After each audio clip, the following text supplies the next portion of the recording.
vous allez bien? Je vous retrouve aujourd'hui dans une nouvelle vidéo YouTube. Je vais pas faire une longue introduction parce que j'ai l'habitude de faire des longues intros. Mais là, j'ai fait exprès de pas mettre mon appareil sur un trépied comme ça. En vrai, mon bras, il va pas tenir longtemps. Aujourd'hui, on va faire 3 DIY pour l'automne. En fait, je trouvais que c'était une chouette idée de vidéo, pas forcément de faire des upcycling, de la couture hyper poussée, mais juste des DIY pour certains accessoires qui peuvent être vraiment cool pour l'automne, qui sont tendance en ce moment, et en gros les faire pour moindre coût. On va essayer de faire avec le maximum de récup. Je vais quand même aller faire un peu de shopping pour certaines petites pièces, je vais vous expliquer. Le premier DIY, ça va être un collier en fait c'est des trends quand même que j'ai parlé dans mes... Ça y est, j'ai déjà mal au bras. C'est des trends que j'ai parlé dans ma dernière vidéo, donc c'est le collier heart necklace, là un peu le collier cordon. Et du coup moi je vais pas forcément faire un cœur, je sais pas encore en fait, mais je vais le faire en pâte fimo et je vais aller chercher du coup le cordon en ville aujourd'hui, vous allez venir avec moi. Mais du coup le reste, enfin genre la pâte fimo je l'ai déjà, donc c'est cool et on va pouvoir faire les formes qu'on veut. J'avais déjà fait un DIY en pâte fimo sur ma chaîne, du coup il m'en reste et c'est cool de pouvoir réutiliser ce que j'avais déjà acheté. Deuxième DIY, j'ai acheté une petite cravate à Emmaüs hier, mais j'en avais déjà une autre ici. Et en fait il faut que j'aille acheter un serre-tête parce que je vais essayer de faire un cravate serre-tête. En vrai c'est pas, pour le coup c'est pas genre dans une tendance, mais la cravate je trouve que c'est revenu quand même déjà à partir depuis l'année dernière, et des fois on sait pas trop comment la mettre et tout, et la mettre dans les cheveux, à savoir que moi j'ai pris ce motif là, je le trouvais cool, mais vous pouvez prendre avec n'importe quelle cravate. Et en gros on va venir mettre le serre-tête dedans pour vous faire un joli bandeau look-alike. Donc ça je trouve ça aussi cool. Je suis même pas sûre qu'il y ait besoin de couture, au pire ce sera un petit point à la main, donc ce sera cool. Et le troisième DIY, ça aussi j'en ai parlé dans ma vidéo de trend, c'est la tiny scarf. Et ça on va essayer de le faire avec des...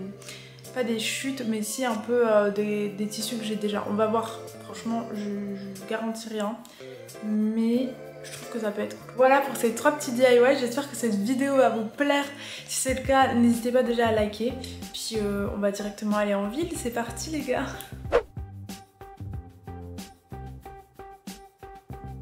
Très basique aujourd'hui, en vrai très basique mais confortable, voilà. Du coup c'est parti pour le shopping, j'avais aussi des colis de ma marque à déposer à la poste, donc j'en ai profité, je suis allée en trottinette. Je suis aussi en premier allée à la boutique du coiffeur pour chercher le serre-tête que je n'ai pas trouvé là.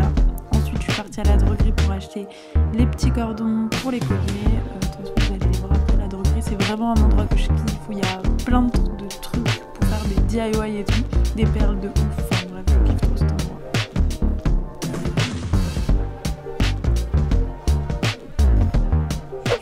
On est de retour du coup dans la suite de cette vidéo, on est le lendemain. Je vous avoue que là je suis hyper stressée, je sais pas si ça se verra à ma tête, j'essaye de faire bonne figure. D'ici 30 à 45 minutes je vais passer le permis de conduire.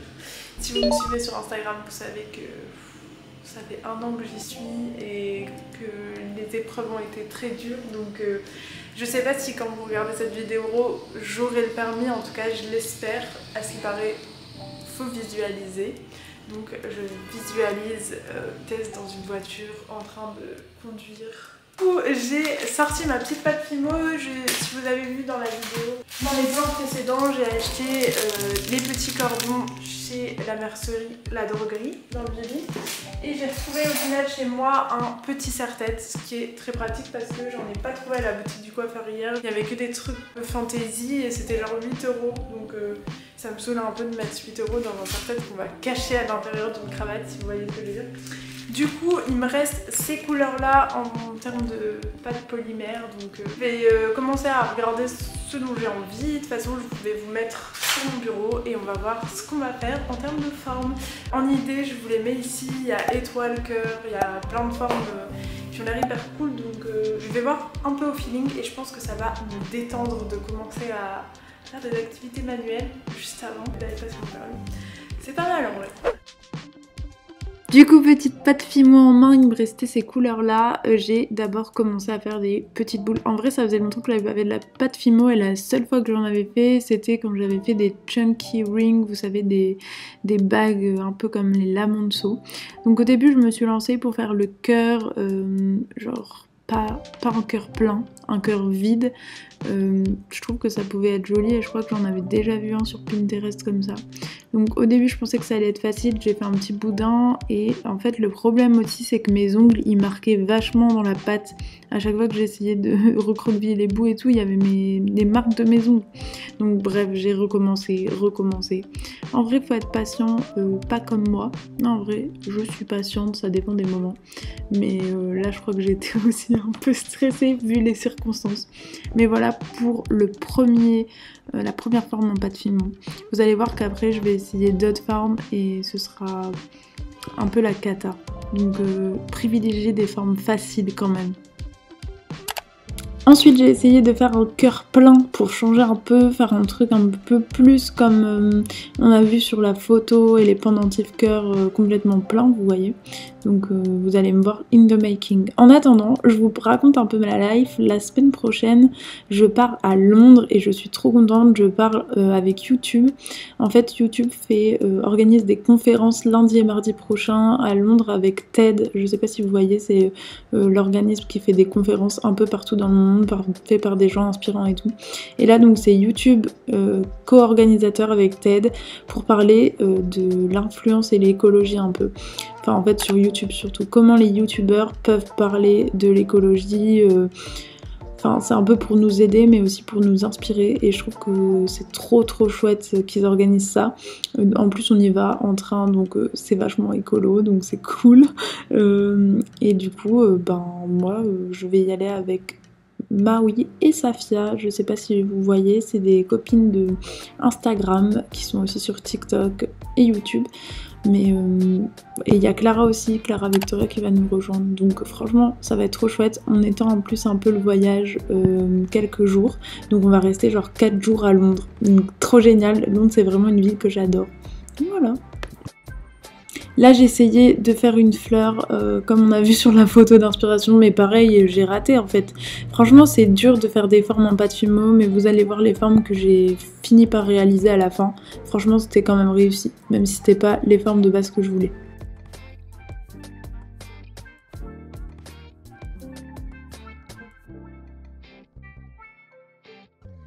Bon, c'est mes 3 formes. Je sais pas ce que ça va. Vous allez me tuer, ça fait 3 jours que je suis en train de tourner cette vidéo. Je vous avoue que dans ma vie en ce moment, il se passe plein de trucs assez compliqués. La meuf qui se trouve des excuses. Non, vraiment, je vis une période difficile, mais j'essaye de quand même travailler. Donc là, je suis à fond pour ma vidéo. C'est juste que du coup, j'oublie certaines choses, comme aller faire cuire chez moi. Petit pendentif en pâte Fimo. Et ça fait 3 jours que j'oublie. Et là j'aimerais bien clôturer cette vidéo. On va tester une technique de l'extrême. J'ai vu qu'on pouvait faire cuire la pâte Fimo dans le micro-ondes avec une technique où tu les mets dans l'eau. J'ai peur les gars, parce que imaginez, je le fais, parce que là je suis au bureau, hein, si vous n'avez pas capté. Imaginez je le fais et ça fout tout en l'air, genre ça crame le bazar.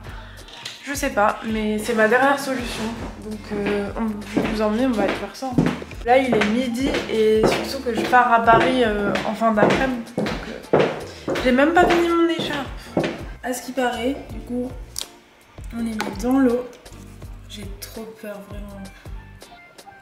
Je suis peut-être en train de faire non. J'espère qu'ils vont pas cuire ensemble. Et je vais les mettre au micro-ondes, c'est parti. J'ai vu qu'il fallait les mettre 3 minutes. Donc. Pendant que ça cuit, j'ai aussi préparé un bol d'eau froide parce qu'à ce qui paraît, il faut les plonger dans l'eau froide juste après. Mais je comprends pas cette technique. En quoi ça a à voir avec un four, je vous avoue que je comprends pas. Je suis un peu perplexe, mais espérons que ça marche. Imaginez, mon tuto il tombe complètement à l'eau. Non, en vrai c'est pas grave parce que j'ai encore de la pâte Fimo et je pourrais en faire. C'est juste que j'ai quand même galéré à faire mes formes. C'est pas si simple que ça Enfin, c'est même pas parfait. Bref, arrête de parler, Tess. Les gars, j'ai trop peur de me brûler. Pour l'instant, ça a la même gueule que tout à l'heure. Ça, c'est plutôt une bonne nouvelle. C'est pas brillant, on peut dire brillant. Je reprends. Ils se sont collés ensemble. Oh my god. Non, ça va. C'est vrai que c'est un peu plus dur. Oh my god, je crois que ça a fonctionné. Oh my god. Non, ça va pas forcément fonctionner parce que c'est encore mou. Est-ce que je le reculerai pas? La meuf, elle va tester de ces trucs. Bon les gars, regardez. Ça a fonctionné. Ça a cuit. Cependant, il n'y a que celui-là au final qui est un peu potable dans le sens où les autres, enfin, le cœur il est bien cuit, mais derrière il a un peu explosé. Donc je pense que je vais le refaire. Cela dit, ça fait un délire genre cœur explosé. Je sais pas. Et celui-là il s'est cassé. Mais ça peut arriver même quand vous cuisez de la pâte Fimo, quand on l'attache, l'accroche que j'avais faite elle était trop... Donc ça je vais le refaire aussi. Je pense que j'avais juste collé vite fait et du coup ça a pas tenu quand j'ai touché. Franchement ça fait vraiment réussi. J'ai refait en cœur. Il est un peu moins... enfin, il est plus asymétrique mais je vais essayer. We never know. Peut-être que c'est un délire je trouve. Les gars, c'est bon, mon deuxième petit cœur est cuit. Franchement ça marche trop bien cette technique, je suis trop contente de l'avoir trouvée même pour à chaque fois que j'en ferai. Bon, comme je vous avais dit, il est un peu moins... voilà, après ça fait un style. Du coup pour l'attacher comme j'ai fait pour là, je prends mon fil. Donc celui-là c'était un fil en cuir. Je trouve que ça fait un style assez cool parce que celui-là il est kaki donc ça matche bien. Et ça c'est par contre un fil vraiment noir que j'ai acheté du coup à la mercerie, vous avez vu. Du coup, vous venez faire une boucle. Je vais pas vous apprendre à faire ça, mais peut-être qu'il y en a qui savent pas encore. Et zup, et vous passez comme ça dans la boucle. Et voilà. Je trouvais ça cool de le mettre un peu en mode comme ça. Du coup, est-ce que vous voulez que je vous l'essaye? Oui, Tess. Donc j'aime bien avec l'effet doublé, vous savez. Donc ça, c'est le kaki du coup. Ça, c'est le cœur. Celui-là, en fait, je l'aime moins parce que je trouve que ça fait un peu plus enfantin. Et pour le coup, on peut pas passer le double. Donc, je sais pas, je vais vous l'essayer. Vous allez me dire. Bah, en fait, ça fait bizarre le fait qu'il faudrait que je mette une boucle, vous savez. En plus, ça se voit qu'il est un peu fait à la pâte Fimo et que c'est pas symétrique. Enfin, genre parfait. Vous pouvez aussi mettre un vernis sur les trucs à la pâte Fimo. Moi, j'en ai pas. Mais c'est vrai que c'est peut-être mieux que mat, vous voyez. Et donc, celui-là, il est comme ça. Après ça peut se mettre aussi en mode plus bas mais je trouve ça moins cool. Celui-là du coup, c'est pas mal.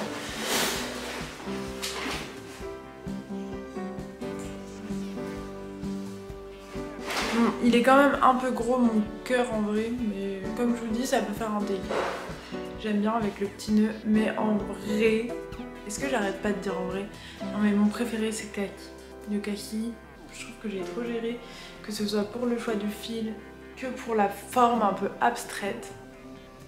Donc je vais remettre le kaki pour aujourd'hui. Voilà. Bon, les gars, du coup j'ai fini mes petites formes. On va passer tout de suite à la cravate. Vous savez quoi? J'ai un peu testé quand vous étiez pas là, enfin, quand je ne filmais pas, et ça fonctionne sans couture. Donc en fait ça va être en DIY, genre hyper rapide. Du coup j'ai pris cette cravate là parce que déjà je trouve qu'elle va mieux avec mon outfit. Vous voyez dans une cravate il y a une partie un peu plus épaisse et une partie plus fine. J'ai pas trouvé de serre-tête à la boutique du coiffeur, du coup j'en avais un en fait, je me rappelais pas dans mes affaires. Donc c'est un serre-tête en plastique, je pense que ça marche avec toutes sortes de serre-têtes. Et du coup sur la partie la plus fine, là pour le coup sur celle-là vous voyez c'est beaucoup mieux cousu, donc il aurait fallu un petit découpe vite passer les serre-têtes et genre découdre quelques points de couture. Mais sur celle-là, ce qui est pratique, c'est que c'est un point vraiment large. Limite, on dirait un point fait à la main. Donc on va pouvoir passer le serre-tête entre les points et ça va être hyper cool. Alors, je vais le mettre à peu près ici au milieu de ma cravate. Faut juste trouver le truc et après tu passes ça comme ça. En vrai, c'est genre le tuto le plus simple de ma chaîne, je crois. Le seul truc c'est qu'il y a des petites dents dans mon serre-tête. Là en plus vous pouvez vraiment ajuster une fois que c'est dedans et les mettre. Franchement c'est trop ouf ce tuto parce que ben, ça fait vraiment un putain d'accessoire cheveux.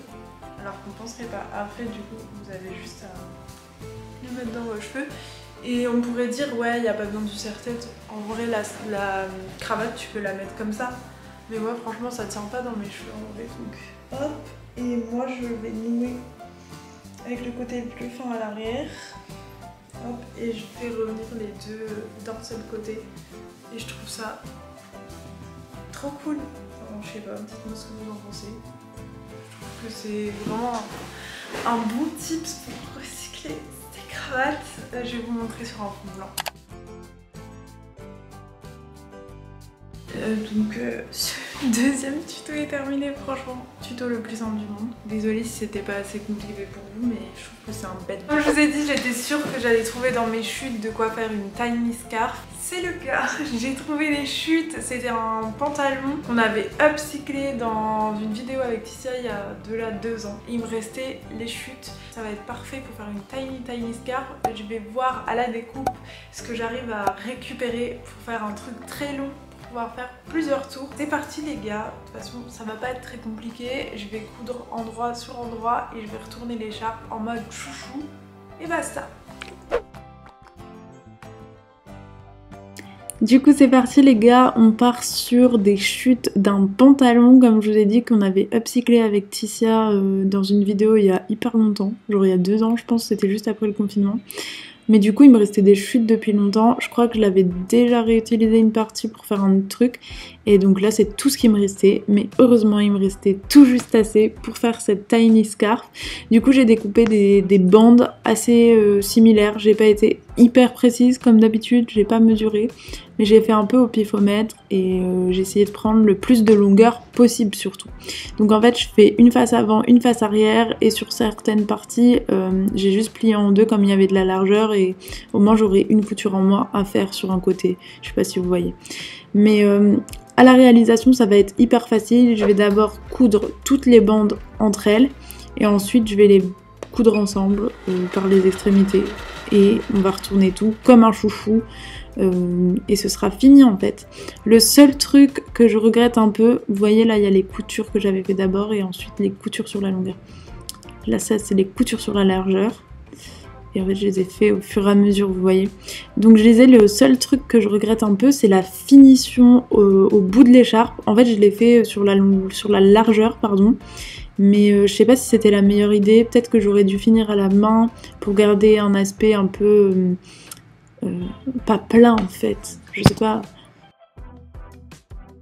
Bon les gars, j'ai mon écharpe qui pour le coup là elle est retournée, donc je vais devoir d'abord couper l'excédent parce que comme tous les morceaux n'étaient pas pareils, j'ai essayé de faire un peu près pareil mais j'étais pas sûre donc il faut que je coupe genre tous les bords, pas trop à ras-bord parce que comme c'est de la laine ça peut s'effilocher.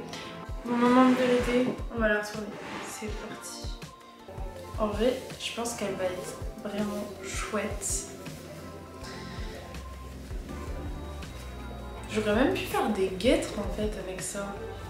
Est-ce qu'il me reste des chutes? Waouh, elle est genre tiny. Je sais pas comment je vais finir les bouts, je pense que je vais les coudre à l'intérieur. Franchement c'est ouf de se dire que j'ai fait ça avec des chutes, genre elle est hyper longue. J'ai géré. On a notre tiny scarf, du coup je sais pas, ouais je pense que pour la fermer je vais juste faire genre ça et coudre. Je pense que c'est le truc le plus propre que je peux faire. Bon les gars, voilà le résultat, franchement je suis trop contente. C'est juste les bouts, genre je trouve ça un peu chelou comment ça tombe. À voir, en vrai ça fait un peu des triangles, mais en même temps j'avais pas trop d'autres moyens de les fermer que de les mettre à plat. Mais sinon, c'est vraiment une tiny scarf, vraiment. Et pour le coup elle me couvre quand même dans le coude. Donc je vais pouvoir grave la mettre cet hiver. Franchement, je suis trop contente. Et j'ai fait ça vraiment hyper rapidement à partir de chutes. Je sais pas ce que vous en pensez en commentaire. Cette vidéo DIY est terminée. J'espère qu'elle vous aura plu. Ça m'a fait trop plaisir de recommencer des petites vidéos en mode que ce soit couture, DIY, un peu faire des trucs avec mes mains. C'était grave cool et je trouve que j'ai plutôt bien réussi tous les DIY. C'est super satisfaisant quand c'est ça. Dites-moi ce que vous en pensez en commentaire. Si vous avez préféré le premier DIY, deuxième ou troisième, ça me ferait trop plaisir de savoir votre avis. Et on se retrouve la semaine prochaine pour une nouvelle vidéo les gars. Je vous fais des gros bisous, j'ai rien d'autre à dire de plus à part que franchement j'ai géré. Bisous.